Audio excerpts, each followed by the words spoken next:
My dear student, आप लोग कैसे हैं? मुझे उम्मीद है कि आप लोग अच्छे एवं स्वस्थ होंगे। आज के इस वीडियो में हम आपके लिए लेकर आए क्लास 12 का मेरे प्यारे बच्चों होम साइंस यानी कि गृह विज्ञान का। आज हम 25 इंपॉर्टेंट ऑब्जेक्टिव क्वेश्चन लेकर आए जो आपके पूरे किताब से हम चुन कर लेकर आए, जो सीधे आपके बोर्ड एग्जाम में आने वाला है। ऐसा ही प्रश्न आपके बोर्ड एग्जाम में आएगा, तो आप वीडियो को शुरू से अंत तक जरूर देखिएगा और अंत में यह भी बतलाइएगा कि आपका 25 ऑब्जेक्टिव क्वेश्चन में से आपका कितना ऑब्जेक्टिव क्वेश्चन सही हुआ है। तो चलिए बिना टाइम वेस्ट किए वीडियो को स्टार्ट करते हैं। तो आज का इस सेशन का आपका पहला प्रश्न यही है कि मेरे प्यारे बच्चों, हरे पत्तेदार सब्जियों में पाया जाता है, यानी कि जो भी हरे पत्तेदार सब्जियां होता है ना, उसमें क्या पाया जाता है? हरे पत्तेदार सब्जियां जैसे हो गया, मान लीजिए लौकी हो गया, बैगन हो गया, घिउरा हो गया, ये सब क्या हरे पत्तेदार सब्जी हो गया। तो इसमें क्या पाया जाता है? ऑप्शन नंबर ए में प्रोटीन पाया जाता है, या ऑप्शन नंबर बी में खनिज लवण पाया जाता है, या ऑप्शन नंबर सी में शर्करा पाया जाता है, या ऑप्शन नंबर डी में ग्लूकोज पाया जाता है। तो हरे पत्तेदार सब्जियों में मेरे प्यारे बच्चों क्या पाया जाता है? प्रोटीन पाया जाता है। हरे पत्तेदार सब्जियां का मतलब आप नहीं समझते कि बैगन हो गया, जैसे हरे पत्तेदार सब्जी हो गया, बोरी हो गया, ऐसा बीन्स हो गया, क्या हो गया, गोभी हो गया, घिउरा हो गया, सजमन हो गया, ये सब क्या हरे पत्तेदार सब्जियों में आता है। तो वही हरे पत्तेदार सब्जियों में ना क्या पाया जाता है? तो प्रोटीन की मात्रा है ना अधिक पाया जाता है। तो आपको एक नंबर क्वेश्चन का आपका सही जवाब क्या हो जाएगा? ऑप्शन नंबर ए हो जाएगा, प्रोटीन हो जाएगा। चलिए फिर आपका दूसरा क्वेश्चन है मेरे प्यारे बच्चों, सरकार द्वारा गर्भवती महिलाओं और शिशुओं के स्वास्थ्य रक्षा हेतु स्थापना किए गए, यानी कि सरकार के द्वारा, यानी कि मेरे प्यारे बच्चों सरकार द्वारा ना गर्भवती महिला यानी कि प्रेग्नेंट महिला और शिशु यानी कि छोटे बच्चे के लिए न स्वास्थ्य रक्षा यानी कि उनके जो स्वास्थ्य रक्षा हेतु न किस चीज का स्थापना किए गई है? ऑप्शन नंबर ए में स्कूल के लिए किए गए, यानी कि स्कूल का स्थापना किया गया है, या ऑप्शन नंबर बी में मातृ शिशु कल्याण यानी कि माता के कल्याण और बच्चे की कल्याण केंद्र के लिए, या ऑप्शन नंबर सी में औद्योगिकी केंद्र का, या ऑप्शन नंबर डी में इनमें से सभी। तो सरकार द्वारा मेरे प्यारे बच्चों गर्भवती महिला यानी कि प्रेग्नेंट महिला और शिशु यानी कि छोटे बच्चे के न स्वास्थ्य न रक्षा हेतु स्थापना किसका किए गए मेरे प्यारे बच्चों? मातृ सेवा कल्याण केंद्र यानी कि हॉस्पिटल का, यानी कि अस्पताल का स्थापना किसके लिए किया गया? गर्भवती महिला और शिशु स्वास्थ्य के रक्षा के लिए किसका स्थापना किया गया सरकार के द्वारा? तो मातृ शिशु कल्याण यानी कि अस्पताल का स्थापना किया गया है। और स्कूल का स्थापना किसके लिए किया गया? बच्चों को शिक्षा देने के लिए किया गया है। और औद्योगिकी केंद्र का स्थापना किसके लिए किया गया? यहाँ पर मजदूरों को रोजगार देने के लिए किया गया। और मातृ शिशु कल्याण केंद्र है ना, इसका स्थापना किसके लिए किया गया? गर्भवती महिला और शिशु यानी कि बालकों को ना स्वास्थ्य रक्षा हेतु किया गया। किसका? मातृ शिशु कल्याण केंद्र का रक्षा स्थापना किया गया है। तो आपको 2 नंबर क्वेश्चन का आपका सही आंसर क्या हो जाएगा? ऑप्शन नंबर बी हो जाएगा, मातृ शिशु कल्याण केंद्र हो जाएगा। चलिए फिर आपका नेक्स्ट क्वेश्चन है मेरे प्यारे बच्चों कि निम्न में से किसे यूनिफॉर्म की आवश्यकता नहीं है? यानी कि निम्न में से न किसे यूनिफॉर्म यानी कि किसे है ना ड्रेस की आवश्यकता नहीं है?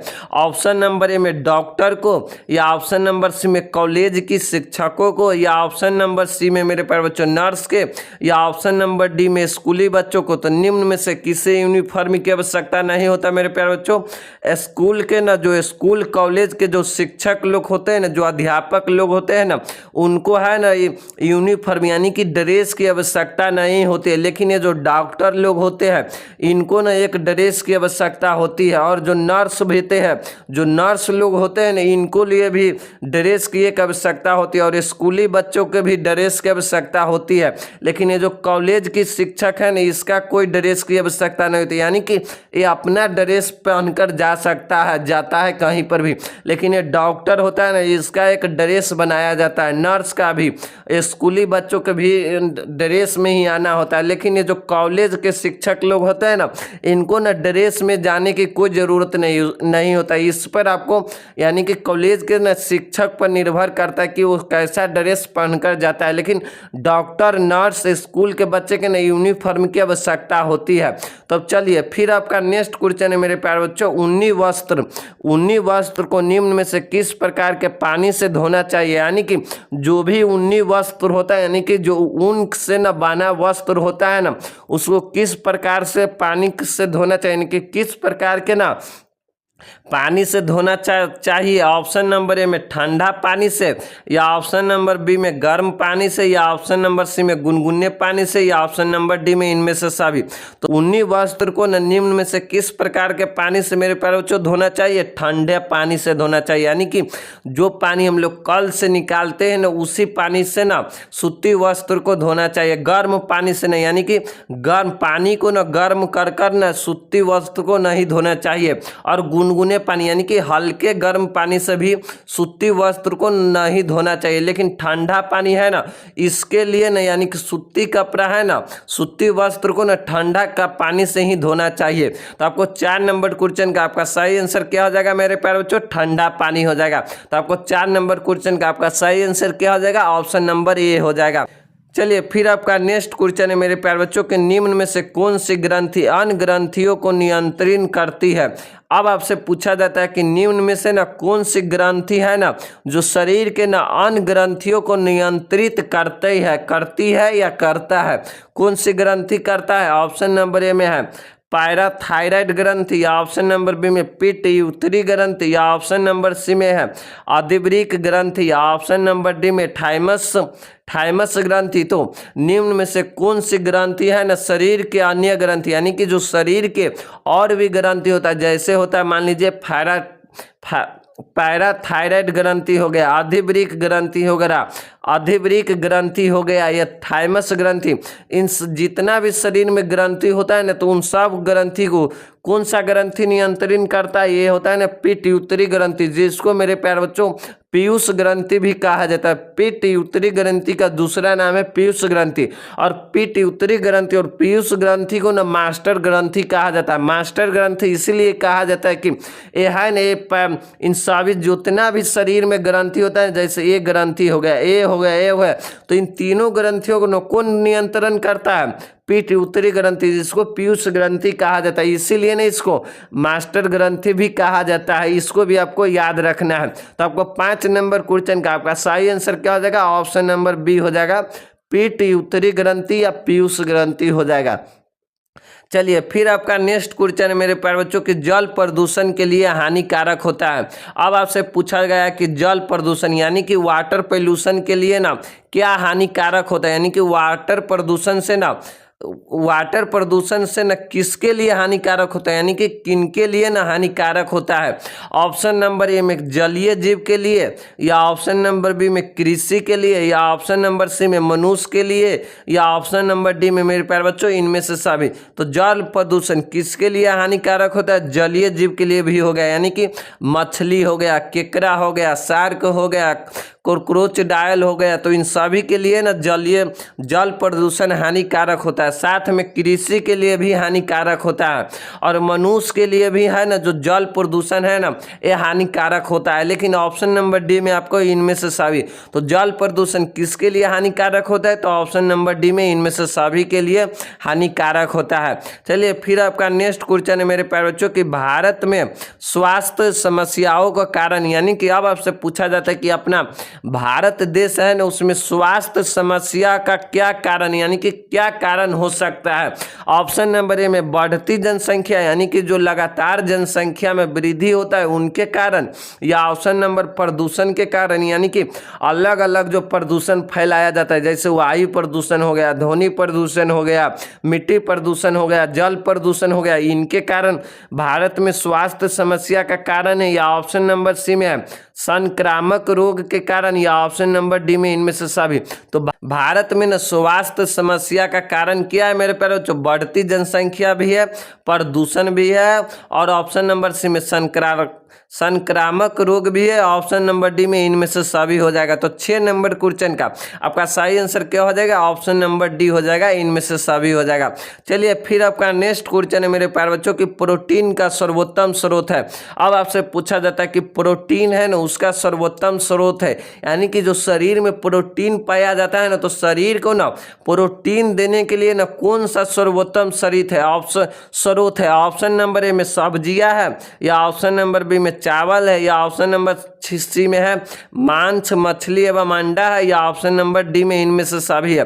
तो प्रोटीन का ना सबसे सर्वोत्तम स्रोत कौन माना जाता है? मांस मछली एवं अंडा माना जाता है। वैसे है ना प्रोटीन का सभी स्रोत है, सब्जियां भी है, चावल भी है, सभी स्रोत है, लेकिन सबसे अच्छा यानी कि सबसे ज्यादा प्रोटीन का ना सबसे सर्वोत्तम स्रोत किसको माना जाता है? मांस मछली एवं अंडा को ना प्रोटीन का सर्वोत्तम स्रोत माना जाता है। तो आपको 6 नंबर यानी कि 7 नंबर क्वेश्चन का आपका सही आंसर क्या हो जाएगा मेरे प्यारे बच्चों?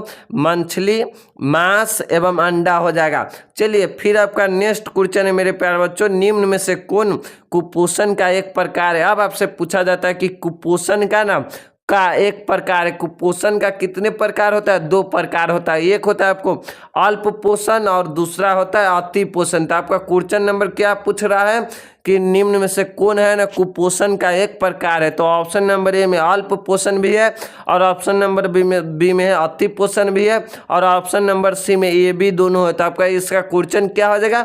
ए बी दोनों हो जाएगा, यानी कि ऑप्शन नंबर सी हो जाएगा, ए बी दोनों हो जाएगा।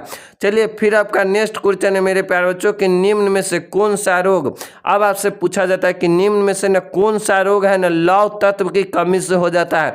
यानी कि लौह तत्व का मतलब होता है कि आयरन की कमी से न कौन सा रोग हो जाता है, यानी कि शरीर में न आयरन की न कमी से कौन सा रोग हो जाता है किसी व्यक्ति में? ऑप्शन नंबर ए में रतौंधी का, या ऑप्शन नंबर बी में बेरी का, या ऑप्शन नंबर सी में एनीमिया का, या ऑप्शन नंबर डी में इनमें से सभी का।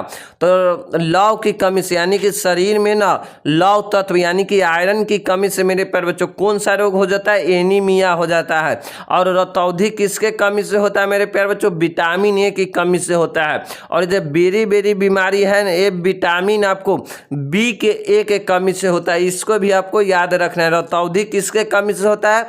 विटामिन ए के कमी से होता है। और जो बेरी बीमारी होता है ना, ये आपको विटामिन बी ए के कमी से होता है, इसको भी आपको याद रखना है। और 9 नंबर क्वेश्चन का आपका सही आंसर क्या हो जाएगा? एनीमिया, यानी कि लौह तत्व यानी कि आयरन के ना अगर शरीर में किसी को जो कमी हो जाता है तो कौन सा बीमारी हो जाता है? एनीमिया हो जाता है। तो चलिए 9 नंबर क्वेश्चन का आपका सही आंसर क्या हो जाएगा? ऑप्शन नंबर सी एनीमिया हो जाएगा।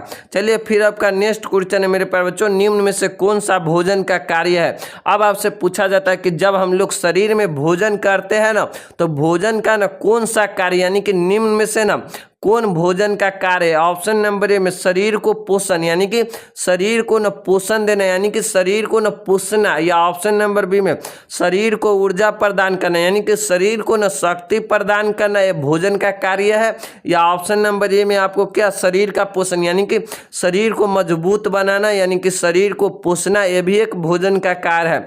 और ऑप्शन नंबर सी में आपको रोगों से शरीर को रक्षा करना यानी कि जो बीमारी होता है ना उससे न शरीर को क्या रक्षा करना, ये भी एक भोजन का कार्य है। और ऑप्शन नंबर डी में है इनमें से सभी। तो भोजन का कार्य कौन सा है मेरे प्यारे बच्चों? शरीर को पोषण देना, और ऑप्शन नंबर बी में शरीर को ऊर्जा यानी कि शक्ति देना, यह भी एक भोजन का कार्य है।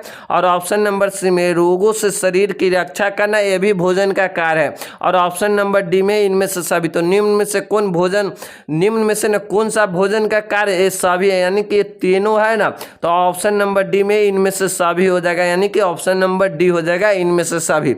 चलिए फिर आपका नेक्स्ट क्वेश्चन है कि शुक्राणु का निर्माण होता है। अब आपसे पूछा जाता है कि जो शुक्राणु होता है ना उसका निर्माण कैसे होता है और कहां पर होता है? शुक्राणु का निर्माण कहां होता है यानी कि निर्माण होता है किस चीज से होता है शुक्राणु का निर्माण?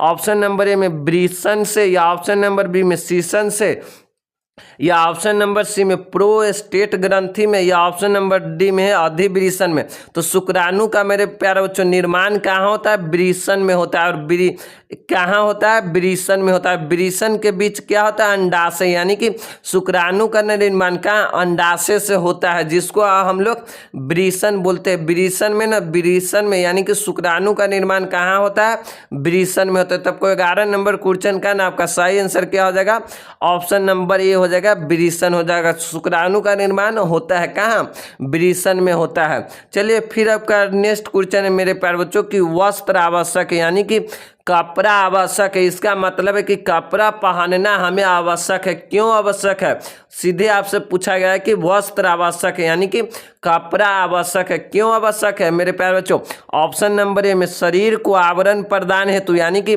जो भी शरीर के जो बाहरी चीज होते हैं ना उसको झांपने हेतु, यानी कि आवरण प्रदान का मतलब होता है कि शरीर के बाहरी चीज को ना झांपने हेतु, यानी कि उसको झांपने हेतु आवश्यकता है।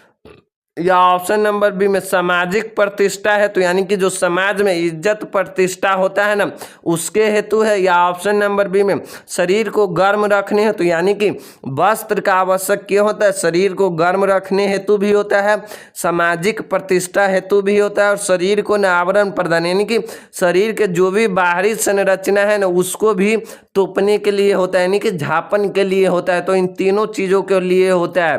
तो आपको क्वेश्चन नंबर सही क्या हो जाएगा, यानी कि आपका इसका जवाब क्या हो जाएगा मेरे प्यारे बच्चों, डी में है, इनमें से सभी हो जाएगा। चलिए फिर आपका इसका नेक्स्ट क्वेश्चन है मेरे प्यारे बच्चों, गर्भ अवस्था महिला में मुख्यतः किस पोषक तत्व की कमी हो जाती है। अब आपसे पूछा जाता है कि गर्भ अवस्था न महिला में मुख्यतः किस पोषक तत्व की कमी आ जाती है, यानी कि जब कोई महिला जो प्रेग्नेंट रहता है ना तो उस समय उसके शरीर में कौन सा पोषक तत्व की कमी आ जाता है।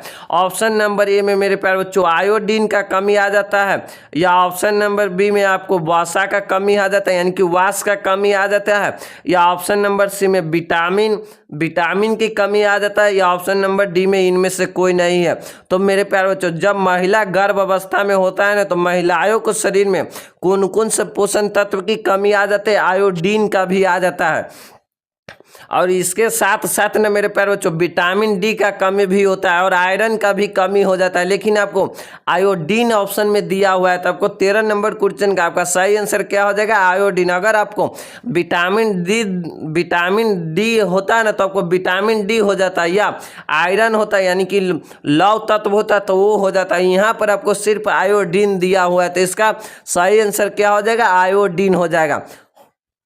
चलिए फिर आपका नेक्स्ट क्वेश्चन है मेरे प्यारे बच्चों कि प्रदूषण के कारण किस संसाधन की गुणवत्ता खराब नहीं होता, यानी कि जो प्रदूषण फैलता है वायु प्रदूषण हो, या ध्वनि प्रदूषण हो, या जल प्रदूषण हो, या मिट्टी प्रदूषण हो, यानी कि किसी भी प्रकार के न प्रदूषण के कारण किस संसाधन का ना गुणवत्ता खराब नहीं होता, यानी कि किस संसाधन है ना जिसका गुणवत्ता ना बेकार नहीं होता है। ऑप्शन नंबर ए में जल का गुणवत्ता खराब नहीं होता है या प्रदूषण के कारण, या ऑप्शन नंबर बी में मिट्टी का, या ऑप्शन नंबर सी में वायु का, या ऑप्शन नंबर डी में सूर्य का। तो प्रदूषण के कारण मेरे प्यारे बच्चों किस संसाधन का गुणवत्ता खराब नहीं होता है, तो सूर्य का गुणवत्ता नहीं खराब होता है, यानी कि प्रदूषण का कितना भी हो जाए लेकिन सूर्य का गुणवत्ता है ना नहीं खराब होता है प्रदूषण के कारण। लेकिन अगर प्रदूषण ज़्यादा फैल जाता है तो जल का गुणवत्ता भी खराब हो जाता है, मिट्टी का भी हो जाता है, और साथ में वायु का भी हो जाता है। लेकिन सूर्य का ना प्रदूषण से ना कोई इसका गुणवत्ता यानी कि इसके जो भी गुण होता है ना उसमें कोई भी खराब नहीं होता, यानी कि इसमें कोई भी खराबी नहीं पहुँचता है। तो आपको 14 नंबर क्वेश्चन का आपका सही आंसर क्या हो जाएगा मेरे प्यारे बच्चों, ऑप्शन नंबर डी हो जाएगा, सूर्य हो जाएगा। चलिए फिर आपका नेक्स्ट क्वेश्चन है मेरे प्यारे बच्चों कि कपड़ों को सुखाने का प्राकृतिक विधि क्या है, यानी कि अब आपसे पूछा जाता है कि जो हम लोग कपड़ा पहनते हैं ना फिर उसको हम लोग खींचते हैं, तो उसको सुखाने के लिए ना खींचते हैं ना तो उसको सुखाने के लिए प्राकृतिक विधि क्या है, यानी कि नेचुरल विधि है ना क्या है, जो पहले से ही विधि आता है जो नेचुरल यानी कि प्रकृति का विधि है, क्या है। ऑप्शन नंबर ए में इस्त्री यानी कि आयरन करना, या ऑप्शन नंबर बी में डायर, या ऑप्शन नंबर सी में धूप और हवा, या ऑप्शन नंबर डी में वॉशिंग मशीन। तो कपड़ों का ना सुखाने का मेरे प्यारे बच्चों प्राकृतिक विधि क्या है, तो धूप और हवा है। तो आपका 15 नंबर क्वेश्चन का आपका सही आंसर क्या हो जाएगा, ऑप्शन नंबर सी हो जाएगा, धूप और हवा, यानी कि कपड़ों को सुखाने का प्राकृतिक विधि यानी कि नेचुरल विधि विधि क्या है मेरे प्यारे बच्चों, धूप और हवा है। और ये सब विधि है यानी कि वॉशिंग मशीन में, इसमें तो कपड़ा को खींचा जाता है, सुखाया भी जाता है, तो ये है ना मानव विधि हो गया। और जो स्त्री भी है ना ये मानवीय विधि हो गया, ड्रायर भी, ये सब है ना मानवीय विधि है। लेकिन ये जो प्रकृति को ना मेरे प्यारे बच्चों यानी कि प्राकृतिक विधि क्या है, तो आपको उससे पूछा जाता है तो धूप और हवा। कपड़ा को सुखाने का प्राकृतिक विधि क्या है, धूप और हवा, यानी कि जो प्रकृति के द्वारा हमें मिलता है और वो अपने आप ही सूख जाता है। हम लोग पसार देते हैं कपड़ा खींचकर, और धूप और हवा के द्वारा वो अपने आप ही क्या सूख जाता है। तो क्या होगा, प्राकृतिक विधि होता है। जो धूप और हवा क्या है, एक प्राकृतिक संसाधन है, तो ये प्राकृतिक विधि हो गया। चलिए फिर आपका नेक्स्ट क्वेश्चन है मेरे प्यारे बच्चों कि मिलावट के लिए कौन जिम्मेदार नहीं, यानी कि अब आपसे पूछा जाता है कि कोई भी सामग्री में ना कुछ मिलावट के लिए कौन जिम्मेदार नहीं। यानी कि मान लीजिए कोई सामान है उसमें अगर मिलावट होता है ना, यानी कि खराब चीज को ना मिलावट किया जाता है ना, तो उनका जिम्मेदार कौन नहीं, यानी कि मिलावट का ना जिम्मेदार कौन नहीं होता है। ऑप्शन नंबर ए में उत्पादक, यानी कि जो उस चीज को ना उत्पादक करता है वो, या ऑप्शन नंबर बी में खुदरा विक्रेता यानी कि उस चीज को जो बेचता है वो, या ऑप्शन नंबर सी में वितरक यानी कि जो जनता तक जो कंज्यूमर तक पहुंचाता है वो, या ऑप्शन नंबर डी में उपभोक्ता यानी कि कंज्यूमर जो खरीदता है वो। तो मिलावट के लिए मेरे प्यारे बच्चों कौन जिम्मेदार नहीं होता है, उपभोक्ता, यानी कि जो व्यक्ति ना किसी भी सामान को खरीदता है ना तो उसका जिम्मेदार नहीं होता, यानी कि मिलावट उसको क्या पता रहता है कि इस चीज में क्या मिलावट है या नहीं है। मिलावट कौन करता है, तो उत्पादकता करता है, यानी कि जो उस चीज को ना उत्पादक करता है वो करता है, या तो खुदरा विक्रेता जो बेचता है ना उस चीज को तो वो करता है, या वितरक करता है जो लोगों को ना बांटता है वो करता है। उपभोक्ता क्या, वो तो कंज्यूमर होता है किसी भी सामान को खरीदने के लिए, इसको तो चाहत होता है इस चीज के लिए, तो ये मिलावट के लिए ना ये जिम्मेदार नहीं होता है। तो आपको 16 नंबर क्वेश्चन का आपका सही आंसर क्या हो जाएगा, ऑप्शन नंबर डी हो जाएगा, उपभोक्ता यानी कि कंज्यूमर हो जाएगा। चलिए फिर आपका नेक्स्ट क्वेश्चन मेरे प्यारे बच्चों कि पुरुष अंडकोश स्थित है। अब आपसे पूछा जाता है कि जो पुरुष का जो अंडकोश होता है जो स्थित है, कहाँ पर स्थित रहता है, पुरुष का अंडकोश कहाँ पर स्थित है।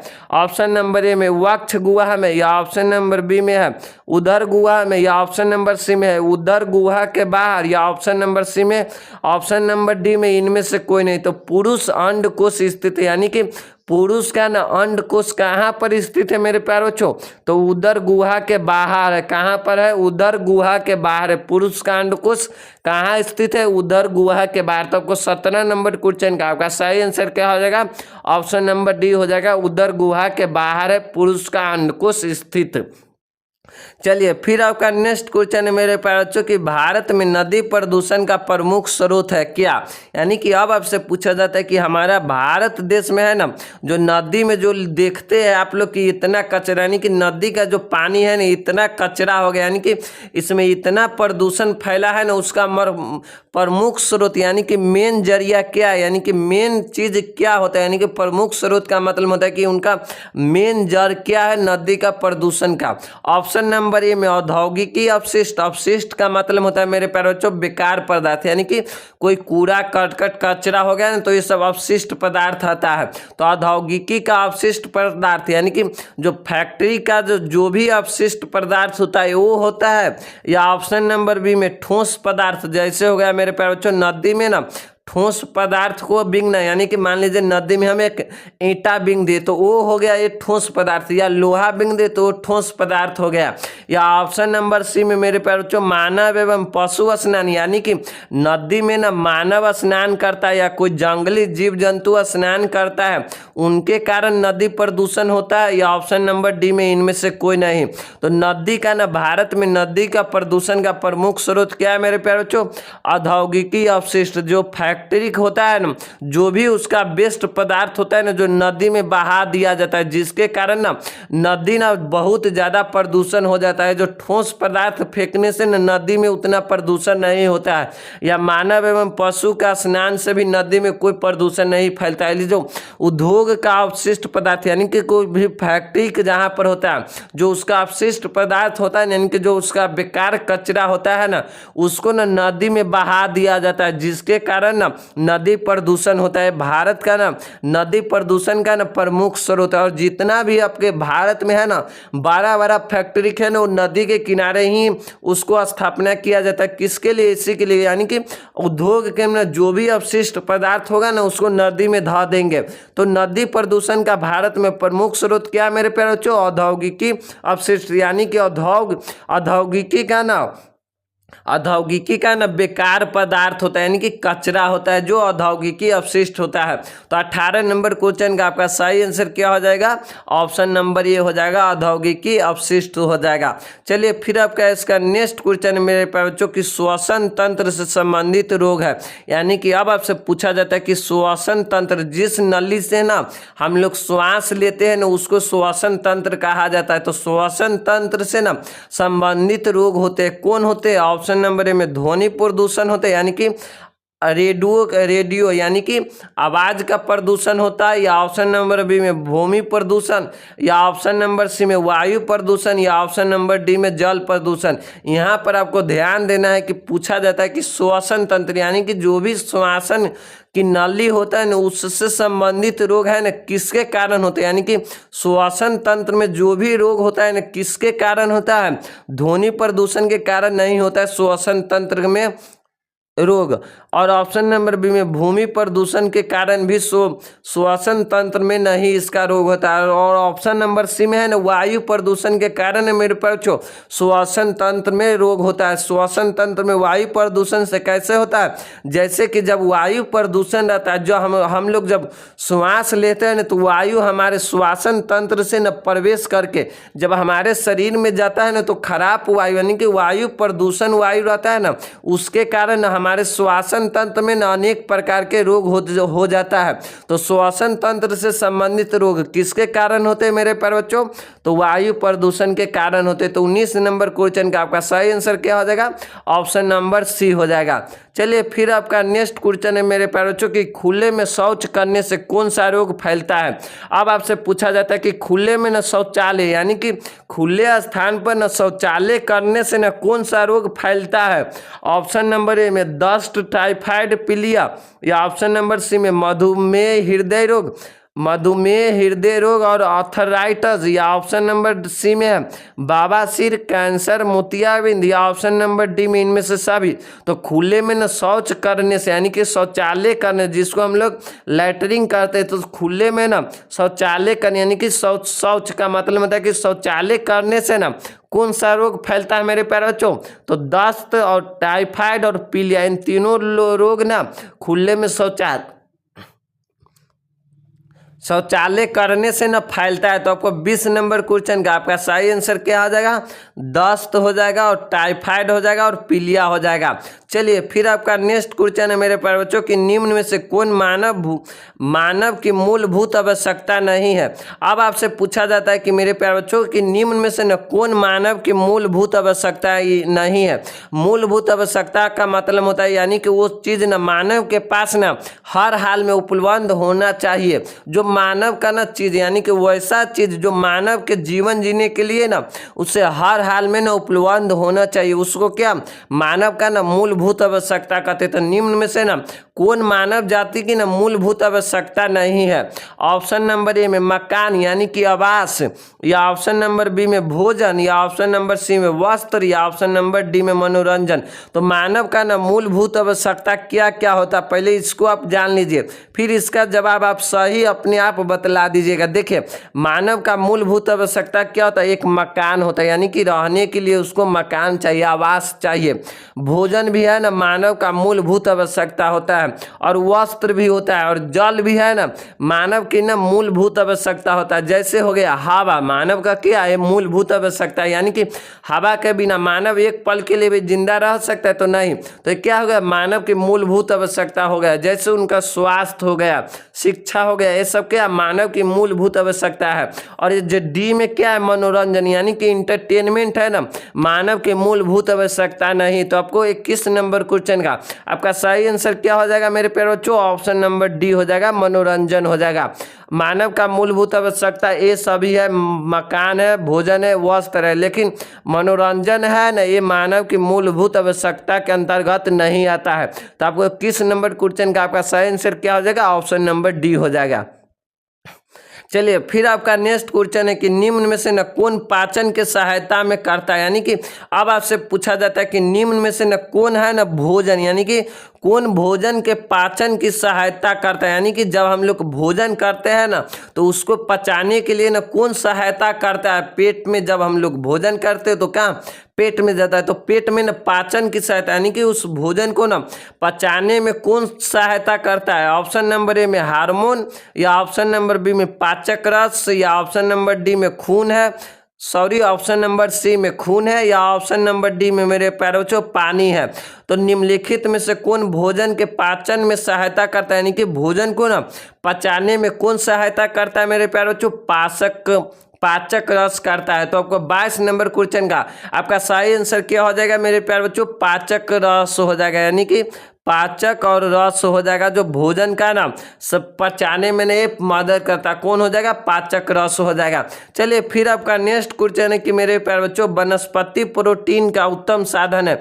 अब आपसे पूछा जाता है कि वनस्पति, यानी कि वनस्पति ना वो यानी कि प्रकृति के जो भी है ना, जो वनस्पति यानी कि जो भी पेड़ पौधा है ना, तो पेड़ पौधा का ना प्रोटीन का ना उत्तम साधन, यानी कि जो भी साग सब्जी हो गया ना तो वनस्पति चीज है, तो उसमें ना प्रोटीन का उत्तम साधन किसमें, यानी कि सबसे ज्यादा ना प्रोटीन किसमें पाया जाता है? वनस्पति चीज में। ऑप्शन नंबर ए में चावल में पाया जाता है, या ऑप्शन नंबर बी में सोयाबीन में, या ऑप्शन नंबर सी में सोयाबीन में, या ऑप्शन नंबर डी में मूंगफली में।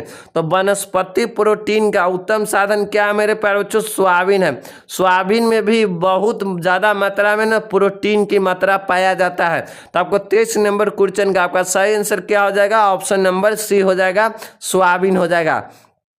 चलिए फिर आपका नेक्स्ट क्वेश्चन है मेरे प्यारे बच्चों की स्वच्छ जल होता है। अब आपसे पूछा जाता है कि स्वच्छ जल होता है कैसा होता है? ऑप्शन नंबर ए में रंगहीन होता है, यानी कि मेरे प्यारे बच्चों उसमें किसी भी प्रकार का रंग नहीं होता, यानी कि रंगहीन का मतलब होता है कि रंग रहित होता है, यानी कि उसमें किसी भी प्रकार का ना रंग नहीं होता है। या ऑप्शन नंबर बी में कीटाणु रहित का मतलब होता है कि उसमें ना किसी भी प्रकार का कीड़ा नहीं होता, यानी कि कीटाणु नहीं होता है। और ऑप्शन नंबर सी में गंधहीन, यानी कि उसमें किसी भी प्रकार का ना गंध की नहीं होना, या ऑप्शन नंबर डी में इनमें से सभी हो जाएगा। तो यानी कि स्वच्छ जल कैसा होता है मेरे प्यारे बच्चों? रंगहीन होता है और कीटाणु रहित होता है, यानी कि कीटाणु के बिना होता है। और ऑप्शन नंबर सी में गंधहीन होता है, यानी कि गंदगी के बिना होता है। और ऑप्शन नंबर डी में है इनमें से सभी। तो स्वच्छ जल कैसा होता है? रंगहीन होता है, कीटाणु रहित होता है, गंधहीन होता है, और ऑप्शन नंबर डी हो जाएगा इनमें से सभी हो जाएगा। तो 24 नंबर क्वेश्चन का आपका सही आंसर हो जाएगा मेरे प्यारे बच्चों, ऑप्शन नंबर डी हो जाएगा इनमें से सभी। चलिए फिर आपका नेक्स्ट क्वेश्चन है मेरे प्यारे बच्चों कि पर्यावरण दिवस कब मनाया जाता है। अब आपसे पूछा जाता है कि पर्यावरण दिवस है ना कब मनाया जाता है। ऑप्शन नंबर ए में 8 जून को, ऑप्शन नंबर बी में 5 जून, या ऑप्शन नंबर सी में 10 जून, या ऑप्शन नंबर डी में मेरे प्यारे बच्चों 6 जून। तो पर्यावरण दिवस कब मनाया जाता है? 5 जून को मनाया जाता है, इसको आपको याद रखना है। पर्यावरण दिवस कब मनाया जाता है? तो 5 जून को मनाया जाता है, इसको आपको हर हाल में याद रखना है कि पर्यावरण दिवस कब मनाया जाता है। तो 5 जून को मनाया जाता है। और इसी क्वेश्चन के साथ मेरे प्यारे बच्चों इस वीडियो का आपको द एंड होता है। अगर वीडियो अच्छा लगा हो तो चैनल को एक जरूर सब्सक्राइब कीजिएगा, क्योंकि इस चैनल पर आपको ऐसा ही वीडियो प्रतिदिन देखने को मिलेगा। और वीडियो अच्छा लगा हो तो अपने दोस्तों के पास जरूर शेयर कीजिएगा और एक प्यारा सा कमेंट जरूर कीजिएगा। तब तक के लिए इतना ही, धन्यवाद। फिर मिलता हूँ अगले वीडियो में एक नए टॉपिक के साथ।